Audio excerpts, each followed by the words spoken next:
كبور حزب إرترا أوشتن ملا عالم كبرانن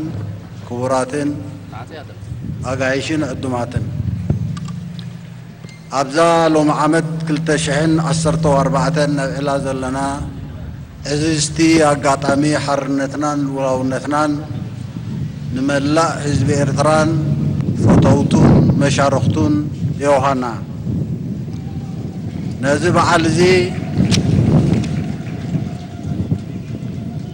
نزب على المعزاز أبز تفلالي خبابيتات حاجرن عالمن مسانادوتات وديبوم بز تفلالي مساتي مدرخات مرئيت زمعرقو شماغل بعلاتن أبالات سراويتن هاجراويان محبراتن تمهرون من سياتن محبركوماتن طباويانن ماحزتن بهلاو ጉጅለታት ፈተውቲ ህዝብታትን ልዑል ምስጋና ፍሉይ ምስጋና ኣብ መንጎና ንዝርከቡ ኣጋይሽ ሓው ኢብራሂም ቀንዱር ሓው መሐመድ ጣህር ኤላ ሓው መሐመድ ዩሱፍ ኣደም ስለ ሱታፊኦም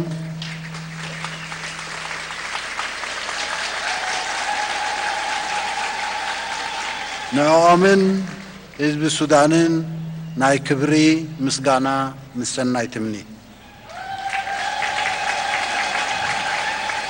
زغبركنن غبركمن ناصنتن لولاونتن حزبتات عينتاتن فلوينتن الله ناي حزب إرترا ناصنتن لولاونتن كا ناتو فلوي قنان ترغمن الله كلهم حزبتات أفريقيا نناتهم زحبنولو تاريخ قاتلوهم إذن لومي خملو لاويان هاجرات النفلتن أما ودعتا عصرت وتشعت زمان مس فحفاح مجزات أوروبا بقندو كرسي زحزاين ننايشعو جيو استراتيجياوي خناتات عالم إرترا كم باب قدنا مشماو سميناو مبرع أفريقيا توسيدا كابتن زقدما أب تحت مجزاتي كرس خيزا زجمرت هاجريا مسنا يشعو وتنات مسفحفحات مجزاتي كساب مجمار كالاي على موخينات كا أب أز يفوتون محبر قطباو مسرح كم تسقاقر تغيرو أوشتتي نايس قداد مسرح مسقاقر تاريخ تقاومو إرتراويان مجزاتي بسلطن جيجننتن حبنن زغلص دحر خلعي علماو خينات مسمقيار ميزانات علماو سرعات ناي إرتران حزبان جيو استراتيجياو بوتانا قداسنتن اي تغيرن تشعوز تبقسه كم زمن زحل كينات دفلت علماو سرعات حزب إرتران ناصنتون لولاونتون كفلت زغبو خنسو نت دحراي ناصا إرترا نعلماو استراتيجياوي ربحتاتنا اي تقلقلنيا تباهيلو استتقسوديت مخنوي مقدمن محلاف أموغزيتنت كم قران تغيرو ابتحصير اوان موغزيتنت انجليز والاتي ناقلقلوت مجزاتي استوادده تحت قرصي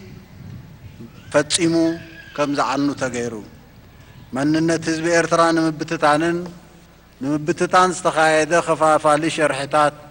ناي روحو تذكرو ايكونن ابتوانتي استمسكره تقاومو إرتراويان كا كم وترو بجيجننتن حبنن زغلص نيرو قد عبللان مغباتن زمن زحل كوينات كم تزقدمو قلوع قطتاو مغزاتي زيكونه بوكلناو ميلاز إلا سلازنبره نايشعو لعلى حيال أمريكا علماون زواون عبل القبت نمرقاز كيس أوعك يوم وهوي ከይልኣኽካዮም ናበይ ብዝብሉ ኣሳሰይታ ንኤርትራን ህዝባን ናብ መግዛእቲ ብውክልና ኣልሒቓ ንሕርያ ናጽነት ህዝቢ ኤርትራ ብዕንወትን ሓይልን ንምቑጻይ ኣሜሪካን ዞባውያን መልሕቓታን ዝተፈጸመ በደል ኮነ እቲ ኣብ ርዩ ዝዘረየ ሕብረት ሶቪየት ነበር ዝቐጸሎ ወራራት ናይ ቀረባ ተዘክሮ እዩ። ኣብ ዘመነ ዝሑል ኩናት ኣብ እዋን መግዛእታዊ ምስፍሕፋሕ ብውክልና ዝተመስከረ ቅያ ተቃውሞን መኸተን ህዝቢ ኤርትራ ከዓ ጥርዚ ናይ ኩሉ ታሪኽ መኸተን ጅግንነትን ሓበንን እዩ።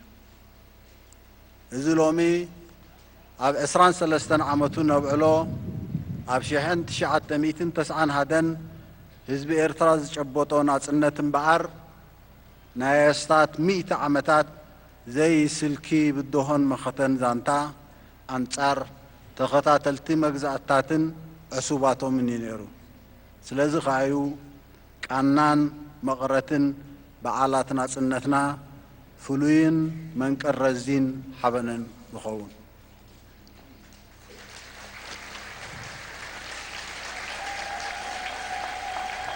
ዝኸበርክንን ዝኸበርኩምን ኣብ ዝሓለፈ 23 ዓመታት እውን እንተኾነ ምስናይ ምኽታም ዝሑል ኩናትን ኣብ መስርሕ ዘሎ ዲናሚካዊ ዓለማዊ ምቅያርን ዝበለየ ሕልሚ ዓብልል ገብት እንኳ ሓያል የባህሊት ኣሜሪካ ኣይተቐየረን። ህዝቢ ኤርትራ ናይ ናጽነት ሩፍታ ረኺቡ ንህንጸት ሃገር ኣብ ዝተበገሰሉ ውሑዳት ዓመታት ከይሰጎመ ህውከትን ቅልውላዋትን ኣሳዊርካ ቅሳነትን ዕብየትን ኰሊፍካ ጅሆ ንምሓዙ ግጭት ባሕራዊ ዶብ ምስ የመን ስዒቡ ግጭት ዶብ ኣብ ባድመ ክልቲኡ እዚ ፍርዳዊ ብዕለብ ምስ ተገብረሉ ከዓ ምህዞ ምስ ስሕሓብ ዶብ ምስ ጅቡቲ ተኸታቲሉ እዚ ኹሉ እውን ንሸውሃት ዕብለላን ምግባትን ስለ ዘየጽገበ ህዝቢ ኤርትራ ንሓርነት ዝተወረ ልኡላዊ መሬቱን ፍትሕን ምእንቲ ኸይምክት ድምፁ ንምዕባስን ኣእዳው ንምቕያድን በስገዳድ ብስም ባይቶ ጸጥታ ኣብ 2009 ዝሓለፈ እገዳ ኣንፈታዊ ምርኣያ ሰንሰለት ዓማፅን ዘይሕጋውን ተጻውዖ እዩ። እዚ ኩሉ ዓይነት ጸጋታት ህዝቢ ኤርትራ ኣማህሚንካ መኸተ ህዝቢ ኤርትራ ንምጽዓድ ብስነ ኣእምራዊ ኩናት ተሰነየ ብዘይ ዕረፍቲ ዝካየድ ዝተፈላለየ ወተሃደራውን ፖለቲካውን ዲፕሎማስያውን ቁጠባውን ናይ ፍልሰት ሰባትን ሽርሕታት ከይረሳዕካ እዩ። ኣብ ውሽጢ እዚ ንኣስታት 10 ዓመታት ዝቐጸለ እውጅ ኩናት መኸተ ህዝቢ ኤርትራ ከይተጻዕደ ተሪሩን ሰዊዱን ጥራይ ዘይኮነ ኩሉ ውዲትን ሸርሕታትን ኣብ ዓለም እናተበለለን እናፈኾሰን ከይዱ ናይ ፈሓስቱ ጭንቀት እናዛየደ ወጋሕ ጸብሐ ዝፍብረክ ጠቐነታትን ንሰምዖ የፍየል ወጠጤን መርኣያ ጥፍሽነቱ እዩ።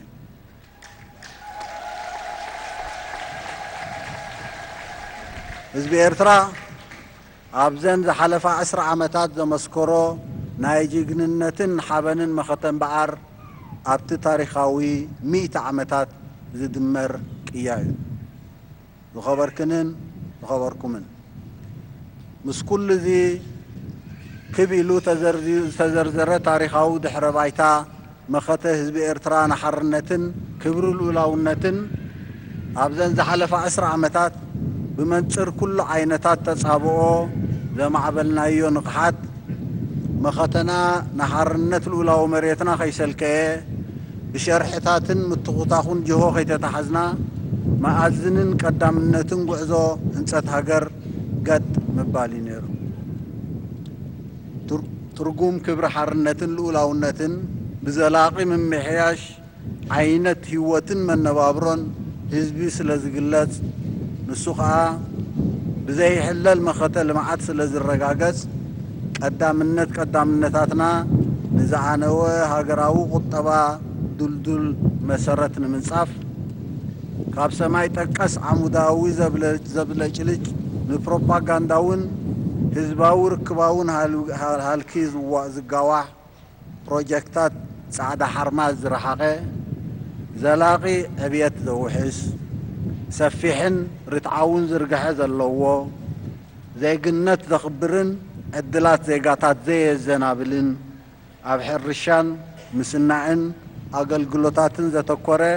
ሓቀኛ ቁጠባዊ ስርዓተ ህንፃን ትሕተ ቅርፅን ምንዳቕ እዩ። ዘይንቕነቕ መሰረት ንምንጻፍ ዘመዝገብናዮን ነመዝግቦን ገስጋስ ጽላት ብጽላት ዘልሓጥ ከይበለ ዓቐንን ዓይነትን ዓቕምን እናደለበ ይኸይድ ከም ዘሎ ኸዓ ባይታ ንዝጠመተ ርኡይ እዩ። ድርኺቱን ናህሩን ኪዛይት ከም ዝኾነ ኸዓ ኣየጠራጥርን። ከምኡ ስለ ዝኾነ ኸዓዩ ገስጋሱ ንምሕናቕ ዕቡድ ተጻብኦታት ክካየድ ንዕዘብ። ንኹሉ ዘላቒ ልምዓታዊ ገስጋስ ምስ ካልእ ተመላኢ ጸጋታት ጸጋን ዓቕሚ ሰብን ምኽዕባት ወሳኒ ስለ ዝኾነ ፍልጠትን ሞያዊ ክእለትን ግብራዊ ናይ ስራሕ ተመክሮን ኣፍራይነትን ንምድራኽ እናተዳኸመ ክኸይድ ጸንሐ ዲሲፕሊን ትምህርታውን ሞያውን ስልጠናታት ንምሕያል ከዓ ሸለል ኢልካ ዘይሕለፍ መድረኻዊ ዕማምን ዕቱብ ኣድህቦ ዝሓትትን እዩ። ንኸበርክንን ንኸበርኩምን ኣብ መቓን ናይ ሃገራዊ ህንጸት ዕማማትና ፖለቲካዊ ህንጸት ከም መብጽሒ ኣገዳሲ እጃም ስለ ዘለዎ ምስናይቲ ጉዕዞና ንምስንኻል ክካየድ ዝጸንሐን ዘሎን ተጻባኢ ግዳማዊ ሓንካሪ ዕቀናታት ብዙሕ ተማሂርናን ተመኲርናን ስለ ዘለና ንመጻኢ መንግስታዊ ስርዓት መርሓ ፖለቲካዊ ጎደና ዘቕይስ ቅዋም ምንዳፍ ክጅምር ምዃኑ ኣብዚ ኣጋጣሚ እዚ ከሕብር ይፈቱ።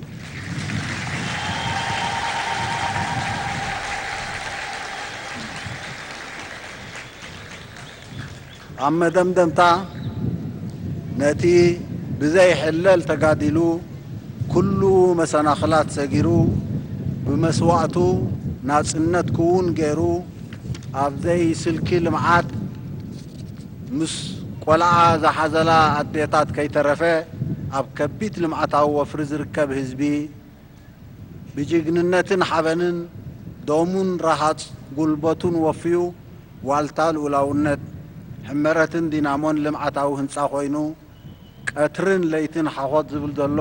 ኩሉ ክፋላት ሓይልታት ምክልኻልን ድሕነትን ከዓ ናይ ክብሪ ሞሳ ይብጻሕዮ።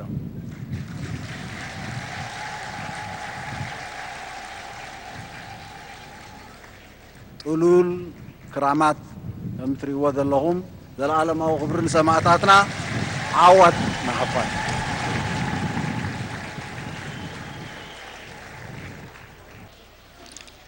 ቀፂሉ ዝቐርብ ሰልፊ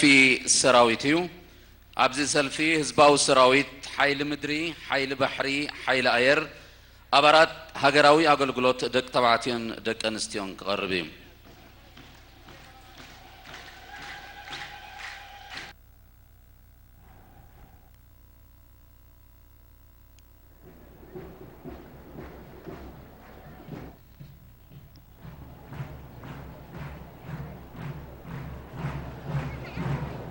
التحية لجيشنا المغوار،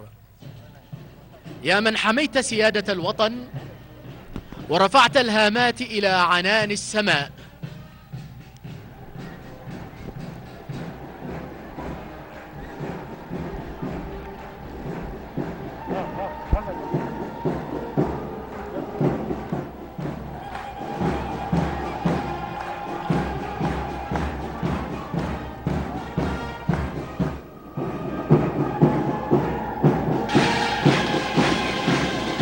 يوهانا نهزب إرتران حيلتات مكلخالم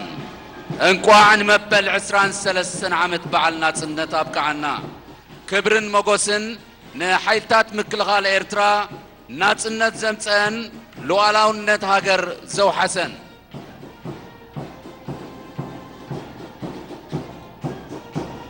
المجد للشهداء الذين ضحوا بأرواحهم الطاهرة من أجل هذه الأرض.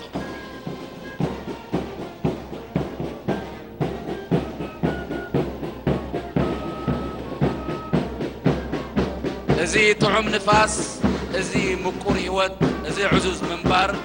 ازي دموق بانات مسرت ناي سماعتات نايو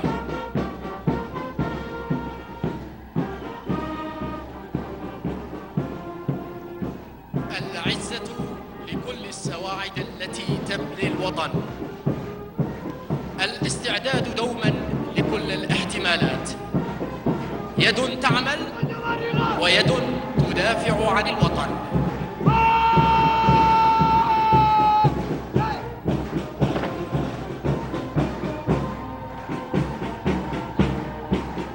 يوهانا نزباو السراويل كبرن موغوسن نحيلتات مكل غار إرترا إرتراوي أبزهال ويهالو كبر هاجرو يحلو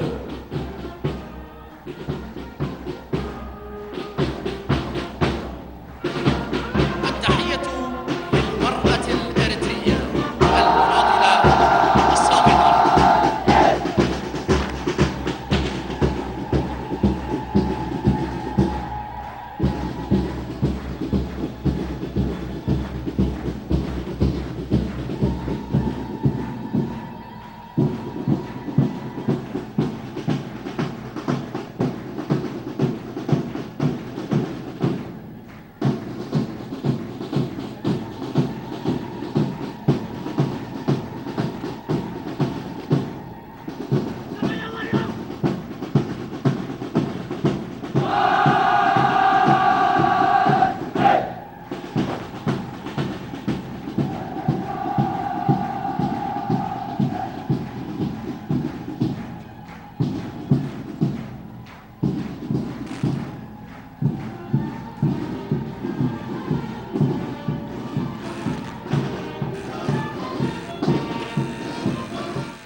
قوات الدفاع الإريترية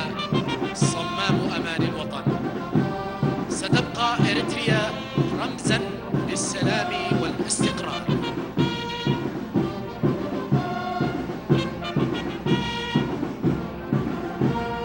መንእሰይ ኤርትራ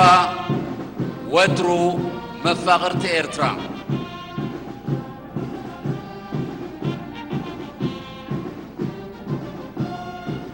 ትርጉም ሃገር ንኤርትራዊ ኩሉ ግዜ ኣብ ልቢ ኤርትራዊ ጭርሖ ልብና ኩሉ ድሕሪ ሃገርና ወትሩን ፈለማን ክብረት ንሃገር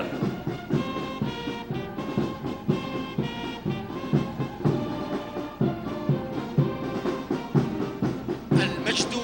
والعزة والخلود لمن قدموا لهذا الوطن الروح والعرق وما زالوا يقدمون.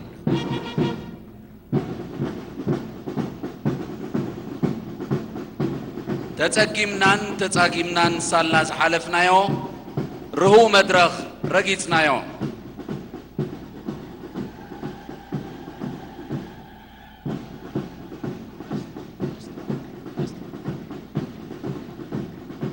هنيئا لنا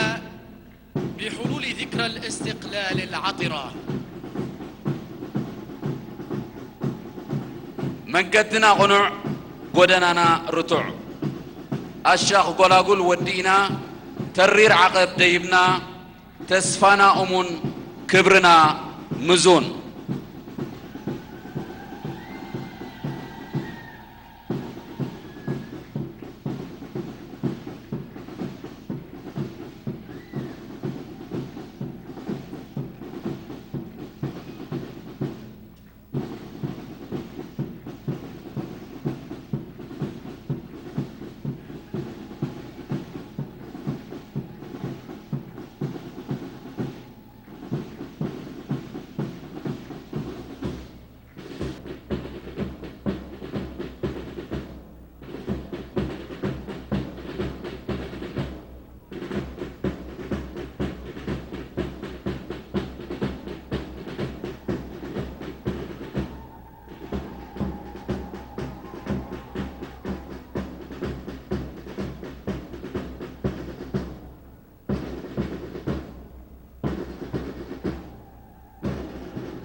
نتابع فيما يلي العرض الفني الأول الذي يتضمن وصلات غنائية يقدمها كوكبة من